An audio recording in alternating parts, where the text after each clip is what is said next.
Continuamos con su programa tierno y contundente. En esta oportunidad vamos a conversar con el secretario de Asuntos Agropecuarios de la Fuerza del Pueblo, miembro de su dirección central, un laborioso trabajador político con vasta experiencia, no solamente en lo agropecuario, en lo político, sino también en lo económico. Él es nuestro hermano, compañero y amigo Héctor Acosta. Buenas noches, Héctor. Buenas noches, hermano. ¿Cómo se siente? José Manuel, pues muy bien, gracias a Dios. Agradecerte que me haya invitado de nuevo a tu visto programa. Tierno y contundente. Oye, ese es un nombre bonito, ¿eh? Es verdad. Yo pienso que casi todas las cosas de la vida deberían ser así, tiernas y contundentes. Porque déjeme decirle que la vida es una combinación de ternura y golpes. Así mismo es. Entonces este programa hace acopio a lo que le da sentido a la vida, que es la ternura y la contundencia. Correcto. Lo malo es que en muchas ocasiones, entonces, mucha gente se va solo por lo contundente. Por lo contundente. Y olvidan lo tierno, que es fundamental para, como usted dice, que haya una armonía en la vida. Permítame saludar a todos los amigos televidentes, José Manuel, y fundamentalmente a todos las productoras y productores agropecuarios de este país, los que producen el alimento que nos comemos cada día, 3 veces al día. Cuando a usted le llega el mediodía, lo primero que piensa es que yo voy a comer hoy. Y como dice el líder de nuestra organización política, Fuerza del Pueblo, el doctor Leonel Fernández, ha usado siempre un eslogan, lo usa y dice que lo usará siempre. Y eso no se termina nunca, que es comer es primero. Así es. A su orden. Mire, déjeme decirle que nadie puede vivir sumido en la contundencia, mucho menos sumido en la ternura. Aunque usted no se dé cuenta, hay gente que en ocasiones le sale la ternura. Sí, pero eso es lógica elemental. Así mismo es, pero déjeme decirle algo. La situación que está viviendo el pueblo dominicano, especialmente, como siempre pasa, los más vulnerables, los más pobres, es que aparentemente solo están sintiendo lo contundente de las actuales autoridades, porque se están viviendo momentos de angustia y desesperación. Así es. Vamos a referirnos en esta oportunidad cuál es la angustia del sector agropecuario. Descríbala, vamos a ver. Mire, lo primero que quiero decir, un enfoque un poco global. Si usted coge el último informe del Banco Central sobre la economía dominicana, ahí usted va a ver una tendencia de los niveles de producción del sector agropecuario. Eso es lo primero. Si usted revisa la proyección de descrecimiento del sector, también del Banco Central, se da cuenta que las cosas no han andado bien en el sector agropecuario. Pero lo peor de todo, José Manuel, es que si usted analiza la situación económica del país, el país está caminando por un derrotero. Vamos en declive completamente. Hace unos años, un par de años de esta gestión, bueno, la principal preocupación, como le acabo de decir, siempre viene primero por los más vulnerables, que son los que más sufren. Porque al fin y al cabo, cuando las cosas suben de precio, si usted tiene una actividad económica, usted transfiere el incremento a los costos y a los precios. Pero también, si usted vende algo, usted le transfiere al precio del alimento o lo que sea. Hablando de sufrimiento, en el caso, usted, hablando de sufrimiento. Permítame, pero el caso de los vulnerables. Deme un segundito, quiero que me toque este temecita. Para usted, ¿quién sufre más, el consumidor o el productor? Mira, yo diría que sufren iguales, porque la situación de penuria que están pasando los productores agropecuarios, los pequeños y medianos, es de desesperación. Y entonces eso se refleja también en los consumidores, porque si los productores andan mal, no tienen rentabilidad en sus operaciones, y aparte de eso los precios de los alimentos siguen creciendo, hay que concluir en que este gobierno ha implementado desde sus inicios una política de sustituir la producción nacional por importaciones agropecuarias. Y lo grande del caso es que se dan el lujo de vivir anunciando abundancia de producción en rubro donde le están trayendo importaciones hasta en lo que somos autosuficientes y lo están trayendo incluso en el momento de la cosecha nacional, que fue el caso del arroz el año pasado, que los productores se entusiasmaron porque el presidente de manera unilateral emitió un decreto con el vencimiento de la desgravación del DR Casta, que fue el 1 de enero del año pasado. Bueno, a final de 2024 el presidente emitió un decreto que desde el punto de vista del tratado del DR Casta es un decreto ilegal, porque en los tratados internacionales, sobre todo cuando son multilateral, como en este caso, cualquier modificación tiene que ser convenida, aprobada por escrito por todos los que intervienen en el convenio. Bueno, pero en realidad los productores se sintieron contentos. Se limitó la importación de arroz a 23.000 toneladas métricas, que fue 23.300 para ser más preciso, que fue la última cuota del DR Casta en el 2024. Pero ¿qué pasa, José Manuel? ¿Usted sabe cuánto le trajeron de arroz importado? ¿Cuánto? 213.000 toneladas de arroz. ¿Qué significó eso para los productores? Bueno, estamos hablando de 4.7 millones de quintales. ¿Qué significó? Bueno, que lo trajeron en el último tramo del año cuando estaba la cosecha de invierno. El arroz se cosecha en 2 etapas, primavera e invierno, 60% y 40% la de invierno.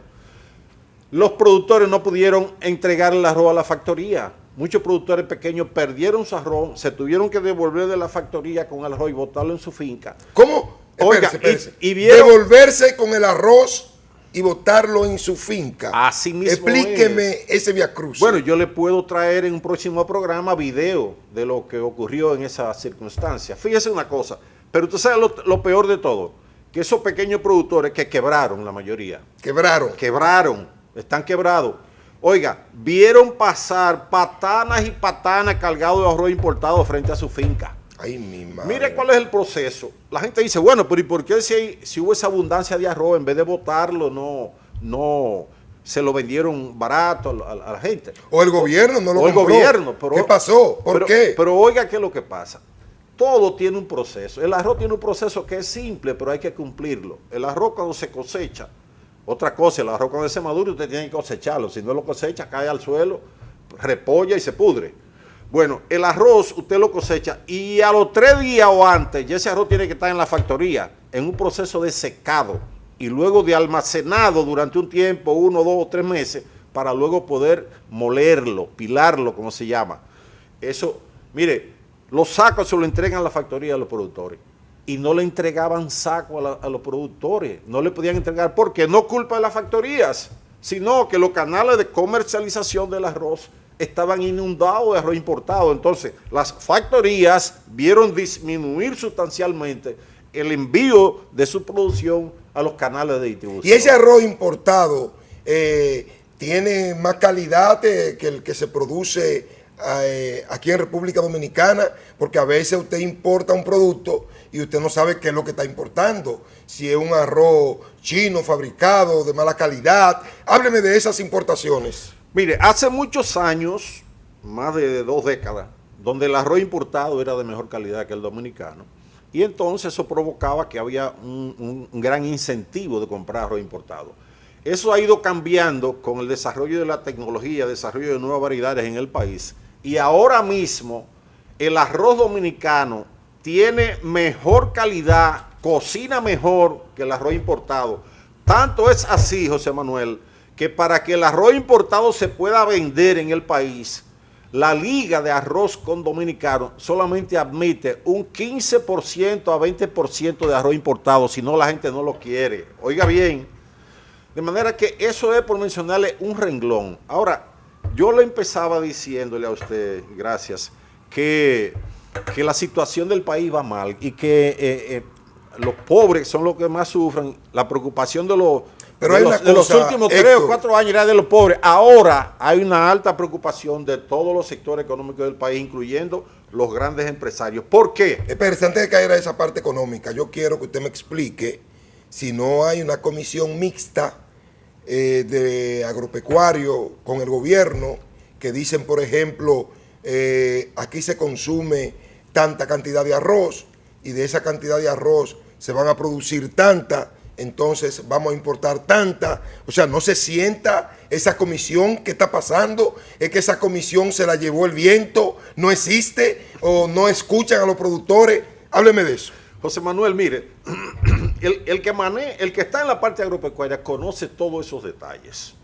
Y es un asunto de planificación que le ha faltado a este gobierno. A este gobierno no planifica. No, para nada, no hay gerencia. Pero en un sector tan importante como es la alimentación, usted me está diciendo que el gobierno no planifica, entonces aquí estamos abocados a cualquier cosa. Pero oiga lo que le voy a decir. Tenemos 3 renglones en lo que somos autosuficientes, que es arroz, pollo y huevo. Pollo y huevo, las autoridades agropecuarias deberían reunirse por lo menos quincenal con ambos sectores para planificar la producción, porque de lo contrario se puede producir mucho más de lo que necesitamos. Hay capacidad instalada para eso. Pero yo le puedo mencionar algo. La principal asociación de huevos de este país no se ha reunido una vez en esta gestión de gobierno. Estamos hablando de más de 5 años. No la han recibido ni una vez. Una sola vez no la han recibido. Ah, pues están quebrados esa gente. No, pero eso tiene un trasfondo para mí, que es un tema de una política agropecuaria orientada a las importaciones. Aquí importan Oiga huevo. bien, Importan huevo. no importan huevo, pero ¿Y sí entonces? han importado pollo. Digo, importan huevo para Haití. Para huevo se exporta pollo. Huevo, perdón. Se Algo de importa pollo, para pero muy Haití. poco. Se exporta. Para Haití se exporta huevo. No, se exporta huevo. Pero ¿verdad? oiga la falta de planificación. El gobierno le ha cerrado en 2 ocasiones el mercado con Haití sin hablar con los productores de huevo. Lo ha cerrado. Lo ha cerrado. ¿Pero para qué? Bueno, cuando vino el conflicto del canal que estaban haciendo en Haití. ¿Y qué se resolvió? Porque ahí está el canal. Nada. Pero ¿y entonces? Bueno, pero eso es lo que le estoy diciendo, que no hay planificación. Pero además usted va a hacer eso. Usted tiene que planificar con los productores. ¿Para qué? Para que se produzca menos. Eso significa una pérdida de más de 1.000 millones en un mes y pico a los productores. Yo veía camiones de huevos varados en la frontera. Así mismo. Camiones de huevos. Así mismo es. Pero usted me hizo una pregunta interesante. Mire, el arroz, desde que el gobierno del presidente Leonel Fernández en el 2006 implementó el Programa Nacional de Pignoraciones de Arroz. Pignoración. Se regularizó. ¿Qué es lo que es la pignoración para que el pueblo entienda? Mire, ¿Qué es? la pignoración, ¿qué ocurría antes de eso? Bueno, que el arroz está todo junto prácticamente, la cosecha de primavera y la de invierno. Entonces, los molineros no tenían capacidad financiera para comprar todo ese arroz de repente. ¿Qué pasa en el mercado cuando hay sobre oferta y no hay tanta demanda? Los precios caen. Los precios se van por el Entonces piso. se quebraban los productores. Sí. Porque los molineros no tenían capacidad financiera para comprar. La Se los recibían para pagárselo después. La pignoración Entonces, la provoca que el producto pueda durar más. Entonces, escuche, la pignoración consiste fundamentalmente en un mecanismo donde se protege al productor para que tenga un margen de ganancia, rentabilidad, se protege al molinero con un margen de ganancia, se protege al comerciante con un margen de ganancia y se protege al consumidor para que el arroz le llegue a precio justo. O sea, entonces, que ahí entraban 4 sectores que se tomaban en cuenta. ¿Y ahora qué está pasando? ¿Usted no recuerda que durante toda la gestión del gobierno del presidente Fernández el arroz no cambió de precio?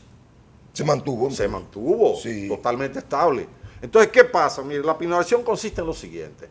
Usted tiene una factoría, usted pila el arroz blanco, usted entonces puede ir y almacenarlo en un almacén fiscal autorizado por la unidad ejecutora de pignoraciones, que es la que administra eso del Estado.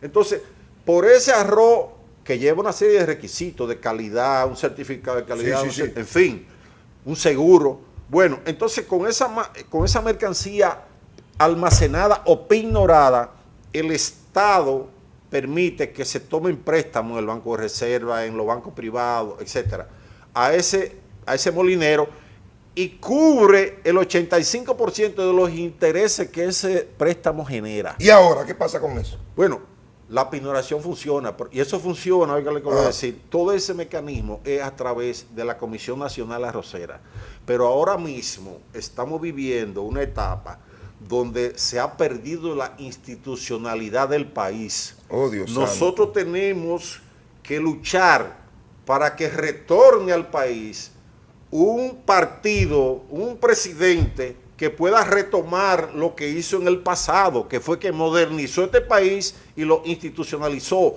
el doctor Leonel Fernández a partir del 28. Aquí no hay institucionalidad. Se perdió la institucionalidad. Entonces con esto nos vamos a la pausa y retornamos en su programa Tierno y Contundente. Pausamos.